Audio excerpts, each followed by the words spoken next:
Samba Bima Engineering Auto Styling Bachi. Maintenant, on va profiter de l'occasion, si c'est un voyage vers Paris, nous avons les deux leçons à savoir, bu fekkee dafay taw au moment de pluie, wala bu fekkee dafa am brouillard mu xawa asamaan si xawa weex noonu xawa lay naka lan war a comporter wa ak lan war a def. Donc on commence. Bu fekkee day taw comme ni ngeen koy gisee dañuy conseiller ngeen seen essuie-glace bi ngeen kii ko muy fomp une partie pour taw bi parce que visibilité bi dootul leer. Sa vitesse aussi dañ lay conseiller nga xaw ko wàññi bu fekkee 130 140 nga doon daw nga def ko à 100 parce que résistance pneu yi daf ciy jouer. Léegi nag feu yi nga war a taal moo ci am importance, c'est-à-dire buy taw kese te lëndamul noonu dañ lay conseiller nga taal say feu de croisement kese parce que feu de croisement yi ça suffit pour bu dee day taw kese. Mais bu fekkee taw bi dafa yokk ba muy bëgg lëndëm ba gisatoo nag foofu dañ lay conseiller nga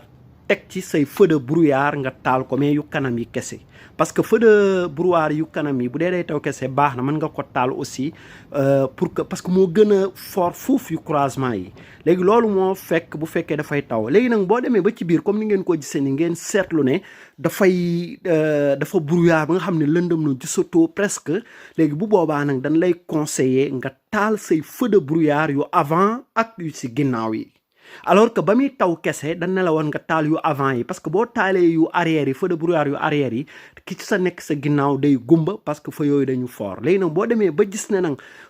mi ngi brouillard bay weex tàll nag kooku conseillé nañ la nga taal yu feu yu kanam yi ak yu ginnaaw yu brouillard yi pour que ñu mën la gis yow aussi nga mën a gisaate. Comme vous le voyez yéen a ngi xool camion yi et tout ñëpp taal nañ ko mais aussi après da ngay daw à la normale boo waree doubler da ngay doubler boo warul doubler doo ko def et tout ça. Vraiment loolu lañ leen doon indi leen ngeen gis ko mu nekk nag lu dangereux parce que accident ci kaw autoroute c'est